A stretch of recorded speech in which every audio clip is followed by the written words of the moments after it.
officials and ministers in the department to ensure that all Northern Ireland parties are fully appraised of the situation. But he is right. The important point here is that if an executive was in place, a full voice for Northern Ireland would be heard in all of those normal structures that enable that voice to be heard. Tony Lloyd. But, Mr Speaker, it's not just Brexit. There are many urgent decisions that are now piling up in Northern Ireland. Decisions that can't be made by civil servants. The High Court's decreed that. Can't be made by devolved ministers because there are none. The case of Billy Caldwell. It's urgent enough for the Home Secretary to act here in England for her constituents and mine. What will she now do to make sure that Billy is not an unwitting victim of this constitutional crisis?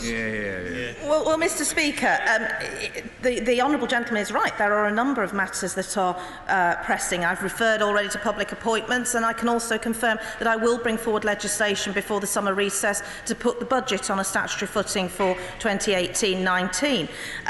But the matter of the use of medicinal cannabis is of course a matter for the Home Office for the whole United Kingdom, and that's why I welcome my right honourable friend the Home Secretary's decision to have a review into the use of medicinal cannabis. And I want to assure him that during the whole of last week, officials from my department were in close contact with the health officials in Northern Ireland, and that across government we pressed to make sure that the case of Billy Caldwell was dealt with suitable respect and dignity for the little boy. Rachel McLean. Question 2, Mr Speaker. Mr Speaker, with permission I will answer questions 2 and 14 together. This government is delivering a fundamentally strong economy for Northern Ireland, with unemployment down to 3.3% from over 7% in 2010. Nearly 19,000 new jobs have been created over the last year, the highest on record, meaning more people have the security of a regular pay packet for themselves and their families. Rachel McLean. I thank the Secretary of State very much for that answer. Redditch has a proud history of manufacturing businesses that trade with Northern Ireland. One such business is Trimite, and they manufacture specialist coatings for the defence and aerospace industries. So what assurances can she give my constituents in Trimite and other businesses that they will have a prosperous global outlook after Brexit? Mr Speaker, my honourable friend makes a very important point about the opportunities for United Kingdom manufacturers. There are manufacturers in her constituency of Redditch and those manufacturers based in Northern Ireland. The trade bill will enable the UK to continue existing trading arrangements, and that will provide certainty, continuity and reassurance to businesses such as Trimite. Bill Donnellan. Thank you, Mr Speaker. Companies such as Siemens in my constituency show an interest and an important stake in Northern Ireland. Has my right honourable friend made any recent assessments of the economic impacts of remaining in the UK? Mr Speaker, Northern Ireland benefits substantially from being part of the world's 5th largest economy, with access to an internal UK market of around 65 million people, the most significant market for Northern Ireland businesses, worth £14.6 billion in sales and supporting thousands of jobs. This government has built a strong economy that can invest in services such as the NHS and deliver public spending. And on Monday I was able to visit Omagh to see the Stroul Shared Education Campus, benefiting from £140 million of funding from this government. Yes. Thank you, Mr Speaker. Mr Speaker, the uncomfortable truth is that production output in Northern Ireland has fallen by 5% and foreign direct investment has fallen by 50%, both the largest falls of any region in the UK. Does the Secretary of State put that down more to her government's complacency about the peace process or a reckless mishandling of the Brexit process? Mr Speaker, the prospects and opportunities for Northern Ireland are absolutely fantastic, and I am working to make sure that Northern Ireland benefits from all the opportunities that Brexit affords for the United Kingdom. Speaker, in welcoming the progress in the economy in Northern Ireland, does the Secretary of State realise that sport plays a very important part of that? On Friday, the Commonwealth Games Federation will meet to decide whether Belfast will get the Youth Games, and it's a small amount of money. Birmingham's getting a huge amount to put it on the Commonwealth Games the following year. Will she step in because the Permanent Secretary has said no? Well done, Kate. Well, Mr Speaker, as I said to the right honourable gentleman, I urge party leaders across Northern Ireland to make their views known, the views of the parties, so that the civil service of Northern Ireland can make the right decision. Victoria Prentice. Mr Speaker, investment in young people is vital if the businesses of the future are to succeed. What investment is my right honourable friend making to support the young people of Northern Ireland? Well, Mr Speaker, I have just referred actually to the visit I made on Monday to Omagh to visit the Struhl Shared Education Campus, which is benefiting from £140 million of UK government funding that is only available because this government is delivering a strong economy. Girvan. Secretary of State, we know that the greatest roadblock to economic growth in Northern Ireland is the lack of an assembly being in place. That economic difficulty is being created because no decisions can be made.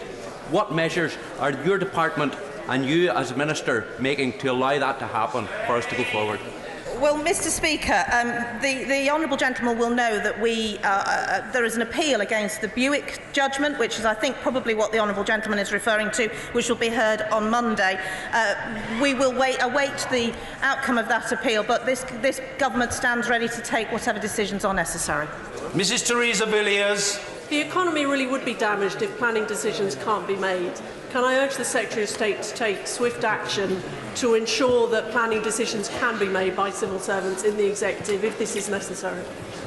Mr Speaker, I can assure my right honourable friend that we will take whatever steps are necessary in light of the appeal that is due to be heard on Monday. Mr Stephen Gethins. Number 3, please, Mr Speaker.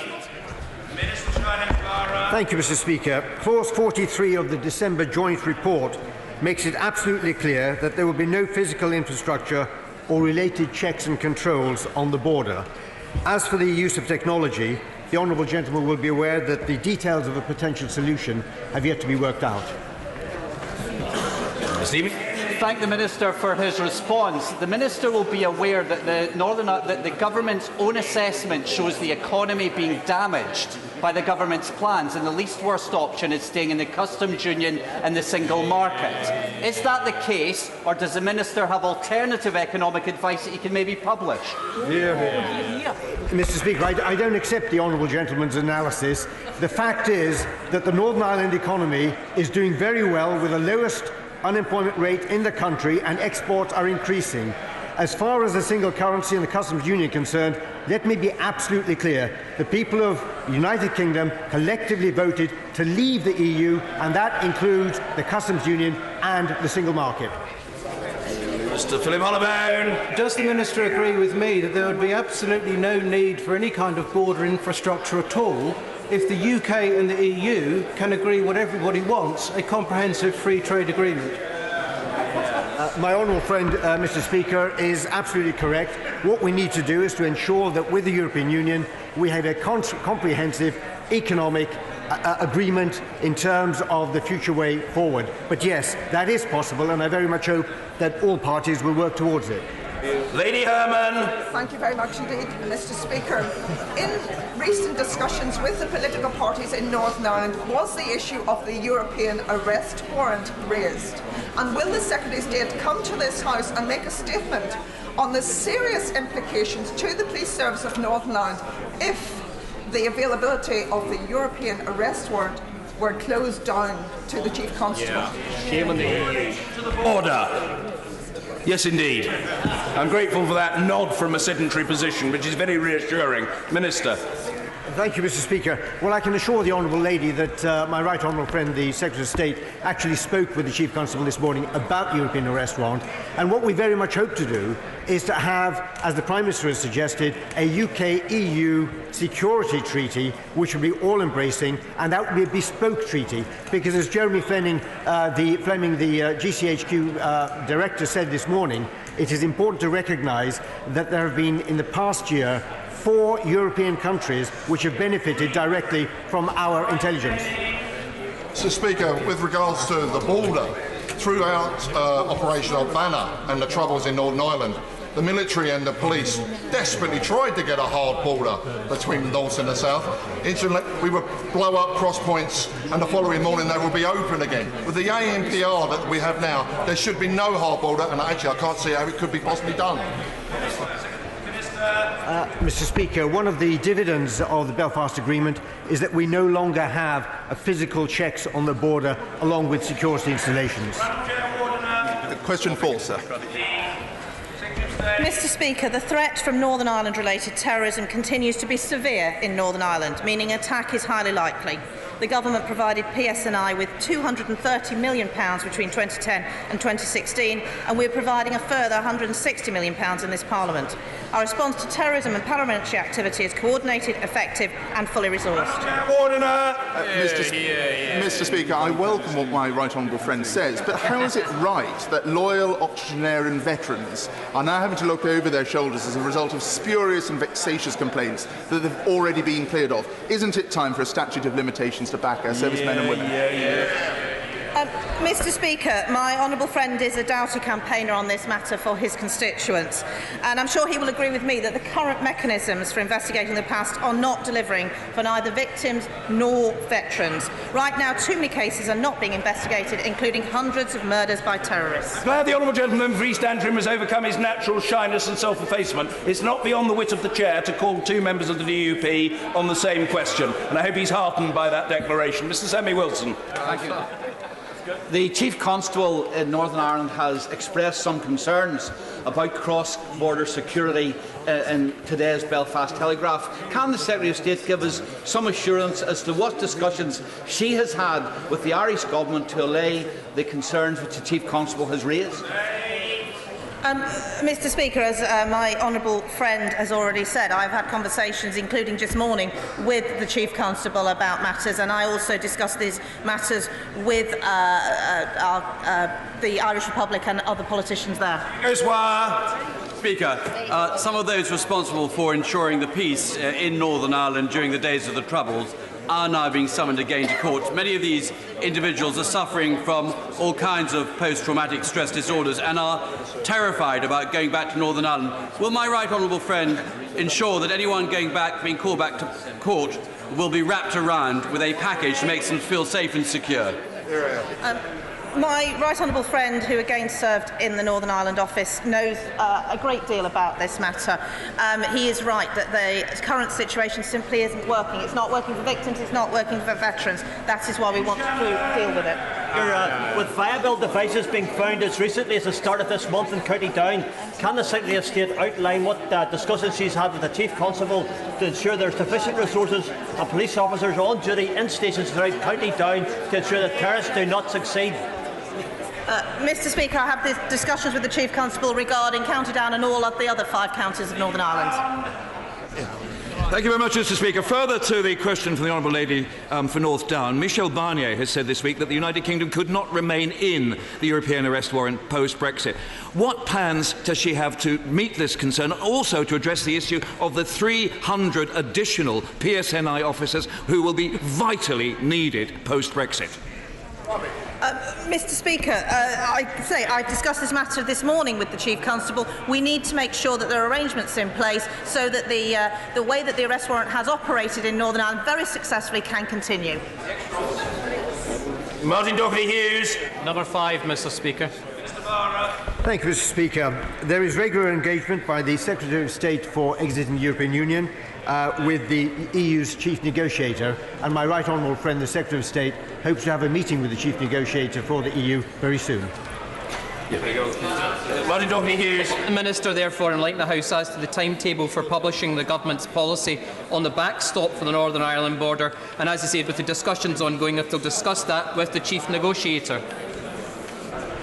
Mr Speaker, the honourable gentleman will be aware that we do not give a running commentary on all the meetings that we have, but he should be aware that certainly the backstop is there and it lasts until the end of December 2021. I don't think anybody... yes! Mr Duncan Smith, calm yourself. Yes. Charlie Elphick. Thank you, Mr Speaker. Would the Minister agree that threats from the European Union about having a hard border in Northern Ireland are simply unhelpful, and what we need to see is cooperation to use technology so that things can continue to flow just as they do today? Thank you. Mr Speaker, can I just say that the European Commission has agreed in the signed joint report of December that there will be no hard border, there will be no physical infrastructures on the border, and it is also incumbent upon us to ensure that the details of the Belfast Agreement are met with, and that means ensuring that there isn't a hard border. Mr. Ian Paisley. Much, Mr. Speaker. Can the Minister assure us, are there any conversations going on with the task force with regards to the extension of Article 50 period?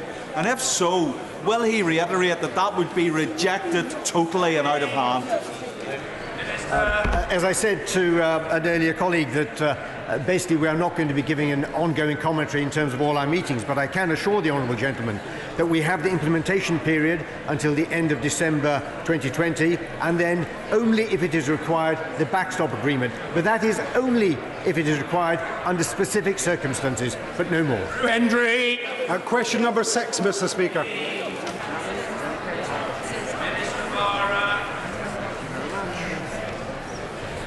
Thank you, Mr. Speaker. I recognise how fundamental agriculture is to Northern Ireland economically, socially and culturally. The Secretary of State and I are fully committed to ensuring that as negotiations progress, the unique interests of Northern Ireland are protected and advanced. We want to take the opportunities that leaving the EU brings to reform the UK's agricultural policy and ensure that we make the most of these for our farmers and our exporters.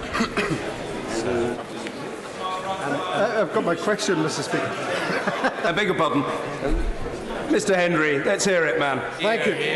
Thank you, Mr. Speaker. Bag salads, seed potatoes and beef are the high-quality products that make up around a third of Northern Irish farmers' exports. They rely on the EU for around 90% of their income and would see animal and plant health tariffs and produce checks as a nightmare. How can he guarantee those farmers both a future income and a market whilst also guaranteeing environmental standards?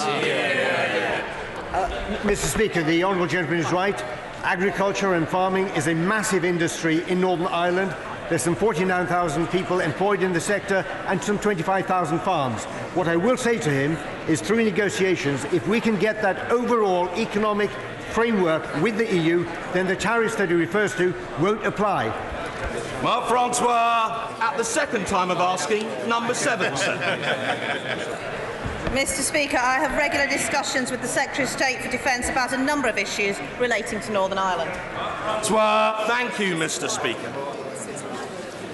This House knows that were it not for the bravery of the British Army, the UDR and the RUCGC, there would never have been a Good Friday Agreement. But yet the Secretary of State's proposals include legacy investigations into those veterans, in some cases going back 50 years. Would she agree to give evidence to the Defence Select Committee inquiry into this matter so that we can ask her how her proposals are compatible with the principles of the Armed Forces Covenant? Mr. Speaker, I agree wholeheartedly with my right honourable friend, and as I said at the recent Police Federation conference in Northern Ireland, we owe all those who served an enormous debt of gratitude, and without the contribution of our armed forces and police, there would quite simply have been no peace process in Northern Ireland. But I want to assure my right honourable friend, we are consulting on how to address the legacy of the past. This is a consultation. Ian Matheson. Mr. Speaker, Chester is a garrison city and I have numerous constituents. Who have retired from the services in Chester who are affected by the uncertainty. And whereas I have no problem with crimes being investigated where there is evidence, what comfort can the Secretary of State give to those servicemen, ex-servicemen in my constituency who have served honourably and who are living under a cloud of suspicion and uncertainty? Mr. Speaker, they are living under that cloud of uncertainty under the current system. And I want to see an end to the disproportionate focus on our veterans that is happening under that current mechanism. There's widespread agreement the current system is not working. I would urge him and all his constituents to respond to the consultation. We are consulting. An end to disproportionate focus is not the answer we need. What we need is that a line should be drawn, and the way to draw that line is to have a statute of limitations and a truth recovery process. Why has she excluded that from the consultation when it was supposed to be included? Mr. Speaker, I know that my right honourable friend feels strongly about this issue, and I would urge him to respond to the consultation, which, as I repeat, is a consultation. But there are differing views on this matter. There are differences of opinion, and we do need to hear from everybody. A little Bengali. Thank you. Our armed forces and security forces served bravely and valiantly during the Troubles. What action is she taken to ensure that no one who served is unnecessarily dragged into the criminal justice system for actions that have already been investigated? Mr. Speaker, again, I would urge the Honourable Lady to respond to the consultation. We want to get this right. We want to make sure that we have a proportionate and fair and just response. But let's remember, 90% of all murders in the Troubles were murders by terrorists. Brag! Number 8, sir. As well. Mr. Speaker, I'm surprised we got that. The consultation entitled Addressing the Legacy of Northern Ireland's Past launched on 11th of May and will run until 10th of September. We're determined to provide better outcomes for victims and survivors and ensure there is not a disproportionate focus on former soldiers and police officers. Mr. Speaker, even though it is absent from the legacy consultation, and further to the questions of my honourable friends, will she reconsider promoting a statute of limitations so that veterans are protected from legal assault and not hounded into old age? Mr. Speaker, I know that there are strong views on this matter, and I would urge everybody who has views to respond to the consultation. There are a number of different opinions. Mr. Gregory Campbell. Thank you, Mr. Speaker. When determining the legacy of Northern Ireland's past, will the Secretary of State ensure that the wishes of the vast majority of people on either side of Northern Ireland are acknowledged, in that they draw a massive distinction between the perpetrators of violence and those who suffered as a result of it? Mr. Speaker, the honourable gentleman makes the point very well that we do need to distinguish. 90% of all killings were murders by terrorists. Order. Questions to the Prime Minister. Dr. Alan Whitehead. Question 1, Mr. Speaker. The Prime Minister. Thank you. Thank you, Mr.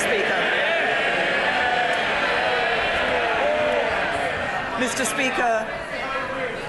Mr. Speaker, yesterday marked 1 year since the attack on the Finsbury Park Mosque. It was a truly cowardly attack that was intended to divide us, but we will not let this happen. We have been joined today by the Imam of the mosque, Mohammed Mahmood, and I am sure members from across the House will join me in paying tribute to his extraordinary bravery and dignity. Mr. Speaker, Friday is the 70th anniversary of the arrival of the MV Empire Windrush at Tilbury Docks. It is right that we recognise and honour the enormous contribution of the Windrush generation and their descendants. That is why we have announced an annual Windrush Day, which will keep alive their legacy for future generations and ensure we all celebrate the diversity of Britain's history. Mr. Speaker, this morning I had meetings with ministerial colleagues and others. In addition to my duties in this House, I shall have further such meetings later today. Dr. Alan Whitehead. Could I concur with the Prime Minister with her remarks concerning the terrorist attack on the Finsbury Mosque? And it is right that we should remember that 1 year on in the way that we are. Could I ask the Prime Minister, following the agreements that were signed up to by the UK at the Paris Climate Change Summit, will she now commit to a new UK climate change target of zero net emissions before 2050? Can I say to the honourable gentleman that the United Kingdom has been leading the way in relation to dealing with this issue on climate change. It was the United Kingdom that was, I think, the first country to actually bring in the a piece of legislation that related to this, and this government has a good record in dealing with these issues. Crucially, we have ensured that we do remain committed to the Paris Accord, and I would pay tribute to those, my right honourable friend, the member for Hastings and Rye, who actually played a very key role in ensuring that Paris Accord was agreed to and everybody signed up to it. Simon Hoare. Thank you, Mr. Speaker. Dorset is the home of the Jurassic Coast, but my right honourable friend will be pleased to know it's not full of dinosaurs.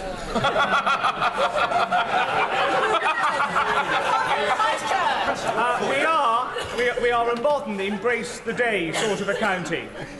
All of my North Dorset constituents want to ensure the safety and dignity of women. As a husband and father, I do too. Yep. Will she confirm that we will make the horror of upskirting illegal quickly and in government time? Thank you. Well, I can reassure my honourable friend. I agree with him. Upskirting is a hideous invasion of privacy. It leaves victims feeling degraded and distressed. We will adopt this as a government bill. We will introduce the bill to the Commons this Thursday with a second reading before the summer recess. But we're not stopping there. We will also ensure that the most serious offenders are added to the sex offenders register. And victims should be in no doubt their complaints will be taken seriously and perpetrators will be punished. Jeremy Corbyn. Thank you very much, Mr. Speaker. I join the Prime Minister in welcoming my friend Imam Mahmood for coming here today and for the enormous humanity and presence of mind he showed on that terrible day a year ago when he prevented violence from breaking out on the streets of my constituency. And I thank him and all the religious leaders in the local community who did so much to bind people together. As a country, we should be bound together in condemning racism in any form wherever it arises. Mr. Speaker, I'm pleased that the Prime Minister mentioned the Windrush generation, and I too join her in commemorating that event when the Windrush generation arrived in this country.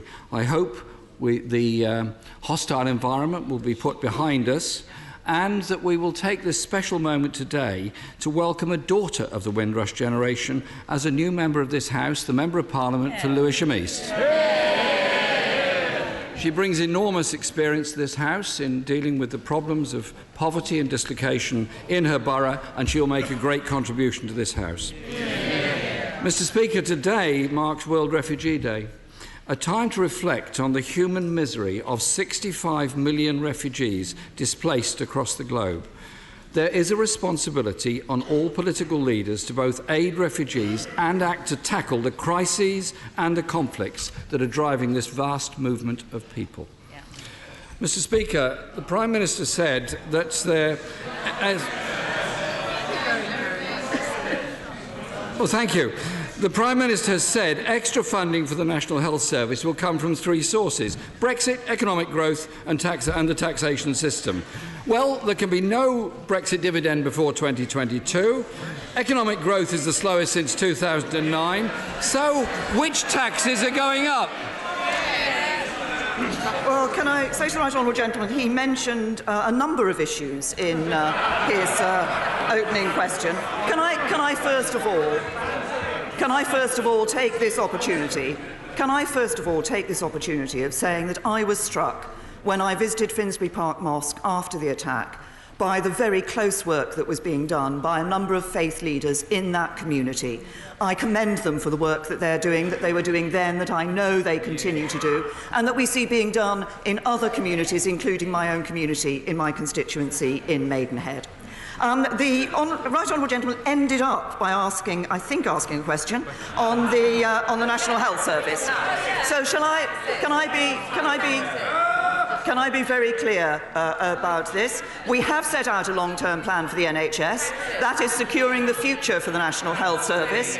We have set a 5-year funding settlement. That will be funded. There will be money that we are no longer sending to the EU that we will be able to spend on our NHS. Well, honourable members may shout about this. I know that issue is not the policy of the Labour Party frontbench. In relation to money we're no longer sending to the EU being spent on the NHS, the Shadow Housing Secretary called it bogus. The Shadow Health Secretary said it's a deceit. But perhaps I can tell them what another Labour member said a few weeks ago. He said, "We will use the funds returned from Brussels after Brexit to invest in our public services." It was him, the right honourable gentleman, the Leader of the Opposition.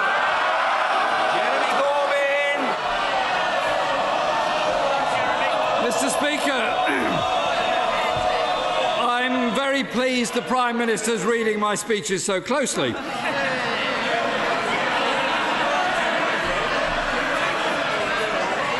I said that the money sent to the EU should be ring-fenced to replace structural funds to regions, agriculture and fishing industry support, funding for research and for universities. Mr. Speaker, could I remind the Prime Minister the question I asked was about taxation to deal with her NHS promises at the weekend. Last year, she might care to forget last summer actually, but she wrote in the Conservative manifesto, firms and households cannot plan ahead with the threat of unspecified higher taxes. By her own admission, households and businesses need to plan. So can she be straight with people? Which taxes are going up and for who? Can I say to the Right Honourable Gentleman, as I said on Monday, my Right Honourable friend the Chancellor will set out the full funding package. We're going to listen to people properly. He will set it out properly before the spending review. But I'm interested that the Right Honourable Gentleman has now confirmed that the Labour Party thinks there will be money coming back from the European Union. I have to say, I think that there will be one circumstance in which there will be no money coming back from the European Union. That's if we adopted Labour's policy of getting a deal at whatever the price. Mr. Speaker, at the weekend, the Prime Minister said there will be about 600 million a week more being spent on the NHS in cash. That will be through the Brexit dividend. Well, our net contribution to the European Union is about 8.5 billion a year. 600 million a week is over 30 billion a year. Mr. Speaker, her figures are so dodgy they belong on the side of a bus. We expect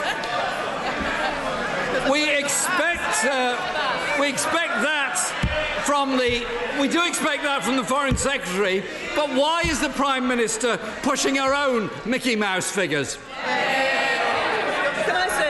Can I say to the Right Honourable Gentleman, he thanked me earlier for reading his speeches. Can I just suggest that he, or perhaps his researchers, should spend a little more time carefully reading and listening to what I actually say on these matters.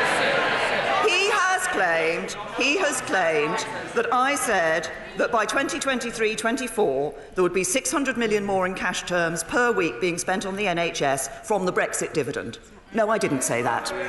What I said was the following. There will indeed be £600 million more, around £600 million more, being spent on the NHS every week in cash terms as a result of a decision taken by this Conservative government to secure the future of the NHS. That will partly be funded by the money we no longer spend on the European Union. And as a country, we will be contributing a bit more. We will listen to views on that, and the Chancellor of the Exchequer, my right honourable friend, will bring forward that package before the spending review. But I have to say to the right honourable gentleman, if he is so concerned about people's taxation and what they're spending in tax, why is it that when we increase the personal allowance and have taken nearly 4 million people out of paying income tax altogether, he and the Labour Party opposed it? Mr. Speaker, last night the Prime Minister sent an email to Conservative members telling them, and I quote, "The money we now send to the EU will go to the NHS." The government's own Office of Budget Responsibility says they won't see any dividend until at least 2023. The Prime Minister talks about a strong economy, but economic growth last year was the slowest of any major economy and already been downgraded this year.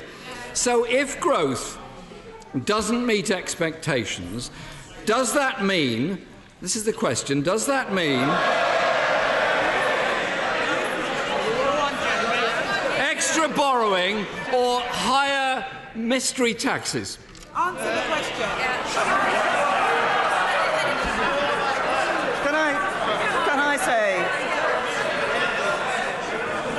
can I say to the right honourable gentleman, it is the balanced approach that this government takes to our economy which has enabled us. Oh, they all groan. They don't like to hear, actually, that there is a fundamental difference between us, because we do believe in keeping taxes low, we do believe in putting money into our public services, and we also believe in dealing with our debt and making sure that we get debt falling. What would the Labour Party do? The Labour Party wouldn't have money to put in the National Health Service, because the Labour Party would bankrupt our economy. And yes, if we're talking about the amount of money that's being put into the NHS, let's just look at what the Labour Party offered at the last election. The Labour Party said that 2.2% more growth for the NHS would make it the envy of the world. Well, I have to say to my honourable and right honourable friends, I chose not to listen to that.